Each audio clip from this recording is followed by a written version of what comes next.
Stackkz, and we're here on the red carpet at the Craneway Pavillion. Are you guys ready for CFC2? To conquer is to win completely.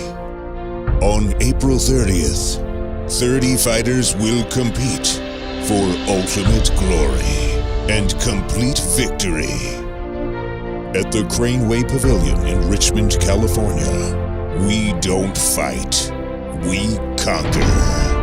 Ladies and gentlemen, we're here with Thomson. Hey Josh, how are you? Doing good, here again. It's the last time we met, we were here right? too. We're reminiscing out here. I know, this is where we meet up every time. It really is. Thank you for coming and supporting. I really appreciate that. I know everybody's happy to see you here. Everybody's getting autographs, you're getting posters. That's so awesome. So the last time I spoke to you, you were getting ready for a very big fight in San Jose. And so tell me how you feel, how you did in that fight.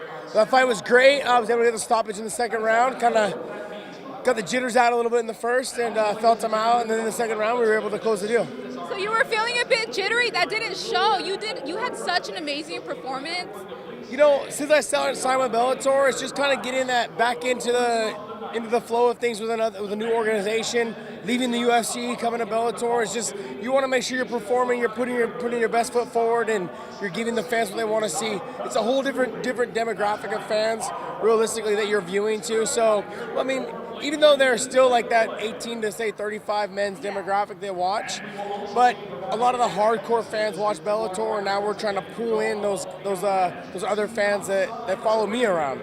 You know, so they followed me from Pride, from Dream to UFC to Strikeforce. Now they're following me to Bellator. So I want to make sure that those fans don't feel disappointed, like they lost something when I left those other organizations to come to Bellator. So for me, this is important for me to go ahead and put my best foot forward and make sure that I gave great performances. It really was a great performance, but what would you say are the biggest differences from an organization like UFC to Bellator? Well, for me, it's the money. I mean, I make more money in Bellator, so I mean, I don't know about other guys. You know, some guys have left the UFC and come over to Bellator, and but for me, it's about the money. When you know, and that's realistically, you ask any of the boxers, pro athletes, anything like that. It really comes down to money. When they comes down to signing the contract, the dotted line, and it comes down to money. And as far as anything else goes, for me, I have a history with the promoter Scott Coker, who took over, at Bellator. And my history goes back. He used to run Strikeforce, and so now he's taken over Bellator. And my relationship with him is something that I cherish. It's not only just a friendship, but it's also just a promoter-fighter relationship that I know that he's going to do me right. Right. Oh, I definitely understand. So I have to know, what are you doing to prepare for your next fight? I know you're like training crucially, and I understand that, but like depending on who you're fighting, do you kind of switch up your training techniques, or you just try new stuff? Or? No, I watch video on some of their tendencies, and then I start adding in a couple little things that I think I can capitalize on against them. Otherwise, I train the same. I just tweak a little bit here and there. So if they like to keep their hand low on that one side, I'll practice more head kicks on that side. Maybe I'll practice a combination to set up the head kick on that side. Whatever it is. I mean, if you watch like the Nate Diaz fight when I knocked down Nate Diaz with a head kick, a lot of it was, I noticed that he liked to dip his elbows in and bring his hands down when he got hit to the body. He kind of covers up. Anytime he got kicked to the body, he'd lower his elbows and his hands. So then I faked that, went up top, got the head kick, got the knockout. You know, so those are little things that I had set up in camp that I worked on a lot to help get to me and get to the victory later on. So you would say like your form's still the same, you just switch a little bit up depending on the fighter? Yeah. Because I always wondered that like all the fighters fight so differently. You know, there's the specific things, but they fight so differently. So I would think that you completely kind of adjust to the fighter. No, really, realistically, like, we all have to train wrestling, we all have to train jiu-jitsu, we all have to train boxing and kickboxing, so we all train the same thing. It just has to do with what weapons we choose we want to use for that fight. So we've had a couple weeks of MMA's been really crazy. I have to ask, how do you feel about Conor McGregor retiring and then pulling out of the fight and then coming back and wanting to fight, but Dana White won't allow him to anymore? Do you think that he should be allowed to fight? Well, it has nothing to do with being allowed to fight. Look, I support Conor and what he did because, like, he's right. We don't get paid to promote the fight. You don't see NBA stars running around promoting the basketball game, right? So we don't get paid enough to promote the fight. Okay, that's first.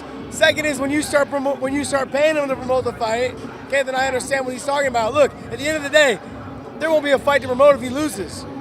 You know, the next fight's not gonna be worth the crap, and he saw that in his last fight when he lost to Nate Diaz, the guy that I beat. Okay, when he lost to him, he obviously was upset. But the whole thing is look, he knows what his future is. His future is that he needs to win, and if he can't win, if he's traveling around the world promoting a fight, so he wants to maximize his time so he can get the proper training in. I thought that was. Let's not kid ourselves. He said he would do certain appearances in certain press conferences. After that, he said, look, this is what I will do. I need to train. And they apparently tried throwing some more stuff in there and doing this, doing that. And he's like, no. You know, he did that for the other fights. Now he's taking this one serious, and I gotta respect that. So do you feel like his stance on the whole situation is reasonable? Since, you're a fighter, you have to deal with like the same stuff. I understand the promoter side of it all, though, too. We get to also understand is that, look, we get paid to fight. And not to mention, look, it's not like in the NBA where they get paid to play basketball, and if they don't make a basket, no one gets hurt. Right. Look, I can get hurt fighting. Okay, so if I don't train, you're saying that basically you want me to promote a fight that I could potentially get hurt in, and you're not going to pay me for that. So for me, I'm going to side with the fighter, not only because I'm a fighter, but I see where his stance is. You know, and I understand also there's obligations that we have in promoting the fights. You know, otherwise we wouldn't have crowds like this. You take a look around; it's insane in here right now. You know, so I understand that fighters have to promote the fights, but at the same token, this isn't like baseball and basketball and things like that where we can get injured. You know, we can get hurt. Those guys can't. You guys have a risk. Like, you guys are fighters. This is a body contact sport. Like, you guys have a big risk every time you guys get in the ring, so that's definitely understandable. So I just want to ask you one more question about UFC 200. I'm like so excited to see DC and John Jones get in there. Who do you want to win? What are your predictions? Who do you think is going to take it? To speak on my boy DC, if that bum comes, the one we saw last weekend fight, if that bum comes, DC gonna wipe the floor with his ass. Right? I'm telling you right now, shit. That guy, I don't even know if he knows how to fight, that guy that showed up last weekend. John Jones came in, he looked like garbage. I almost turned the damn TV off. I was like, man, I paid for this stuff? Like, that's what you're thinking. He's a little rusty because he hasn't been in the ring for a while. Yeah, I wouldn't go as far as that. It really came down to the fact that, like, he didn't look like he wanted to be in there. He didn't look like he wanted to pull the trigger. Oh, really? And if that turns into a fight with DC gonna make him pay. So, I mean, look, if that same bum shows up, man, he's done. He's done. And I mean, people can say I'm biased all I want, but that's my boy. And I'm sorry, but DC can whoop that ass. I think we have the right to be a little biased. Yeah. So there you go, ladies and gentlemen. DC's gonna take this one, sorry.